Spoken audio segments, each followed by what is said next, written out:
Hello everyone and welcome back to my K-pop unpopular opinions part 4. I also just wanted to thank you guys so much for 700 subscribers.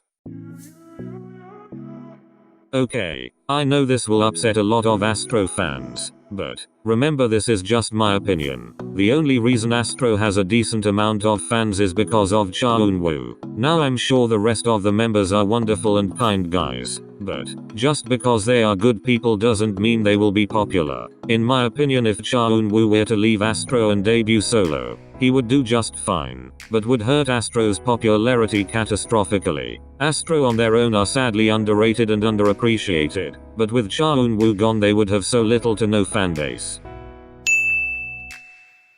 Okay ARMY, hear me out before you rant in the comments. For the ARMY who don't know this, there were groups created long before BTS, which those groups made some of the most iconic bops in K-pop. Here's some songs for example.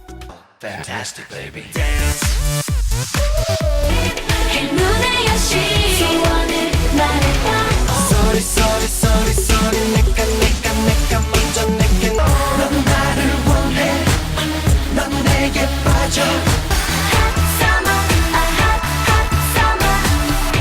Now here's where it gets a little complicated. I don't think BTS paved the way, but also did. I think groups like Girls' Generation, Big Bang, 2NE1, and Super Junior really paved the way and has shaped the way K-pop is perceived. But I feel like BTS has made a big impact on K-pop as well, such as collaborating with Western artists and winning awards in the US.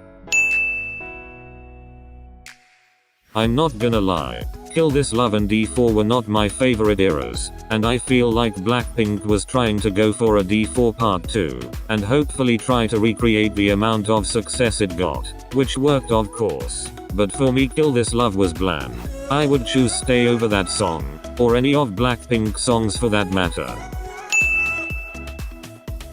Now, when I first got into K-pop, I admired that songs weren't always based off love and romance. But I've noticed that ever since early 2018, music based off love is becoming more common. Now don't get me wrong, I love those songs, but I kinda wish K-pop songs wouldn't push a song about love to always be the title track.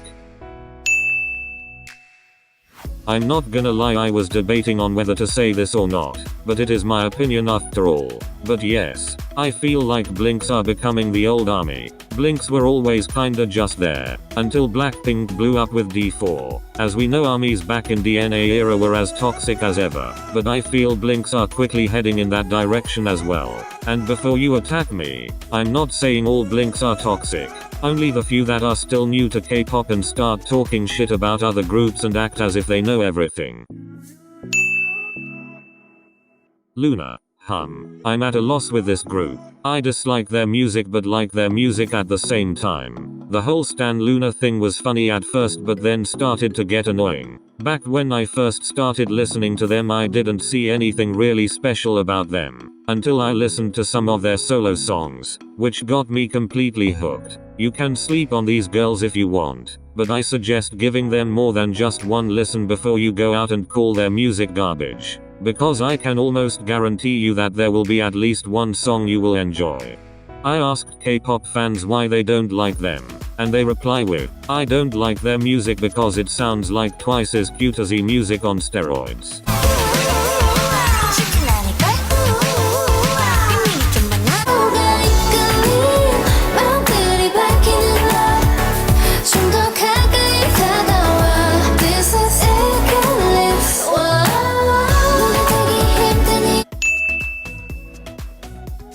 Now, I'll let you know now that I am a once and a blink. The reason I got into K-pop is because of Twice, and more specifically, because I loved the cute outfits and their cute catchy music. A little after that, I was introduced to Blackpink, which I too quickly fell in love with, and as the comebacks come and go, I constantly see people venting in the comments that Twice need to change their comeback. And I'm thinking to myself, but why? Most of not all of their songs are cute, and have been so successful, while Blackpink does girl crush every comeback. Everyone praises them for being so badass. Why would you guys deliberately criticize Twice for only doing what gets them their money? It's their career, not yours. Who are you to tell Twice what and what not to do? It's honestly unfair that Twice gets dragged with unnecessary hate while Blackpink is flooded with positivity. I know this isn't talked about much anymore, but even to this day, I'll be watching an IU live stage performance, and I'll see people commenting, "I don't like IU. She's a bitch for not acknowledging that Jungkook likes her," which is quite ridiculous. IU is not obligated to return her feelings towards Jungkook. You'll need to stop attacking other idols who don't meet your expectations. Let's be real, Red Velvet don't have the best stage presence. But it's not like they have absolutely no stage presence. Most people are too lazy to actually take the time and consider watching 2 or 3 more live stages. And a lot of people only watch one live stage of Red Velvet and don't like their stage presence, and assume that's how all of the stage performances are like that. Just because they might have one bad day, doesn't mean they are always like that. And people are always so quick to assume Red Velvet lacks in a lot of other areas as well.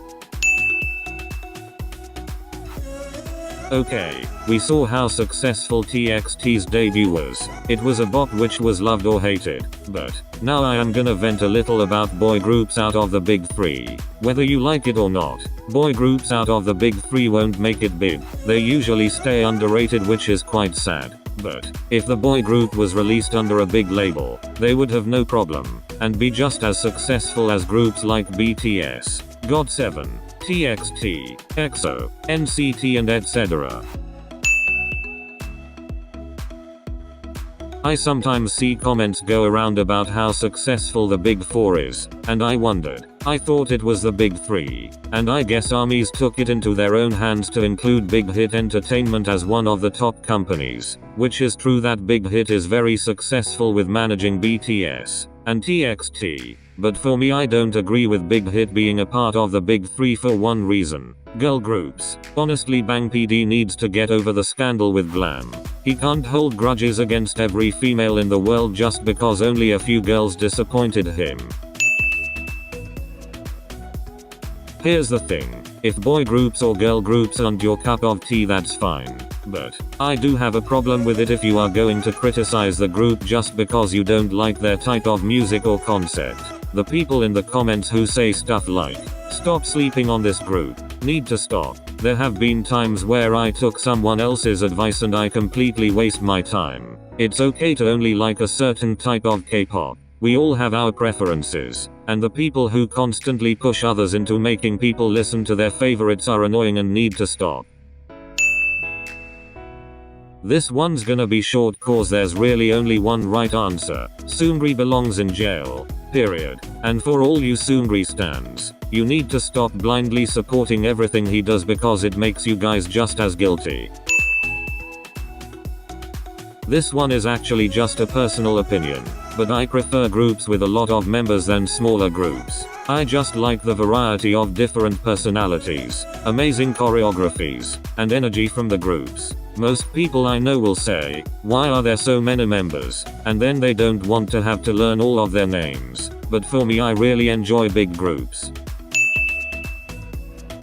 Okay, I'm a bit conflicted. Although being a visual of a group is an easy way out of being famous. But visuals are not completely useless and talentless. They portray a very important role in the K-pop industry. Korea is heavily based off of looks and appearance. And I'm not trying to be rude, I swear. But if there were 2 groups, one with all visuals who can't sing, or a group of no visuals who can sing. It's sad to say this, but the general public, especially Koreans, are blind to what talent actually is, and would choose the group of visuals. We saw this many times throughout the Produce series. But back to the point, the visuals keep a key role in K-pop which people don't realize. Anyways, I hope you guys enjoyed the video and I'll see you loves next time. Bye bye.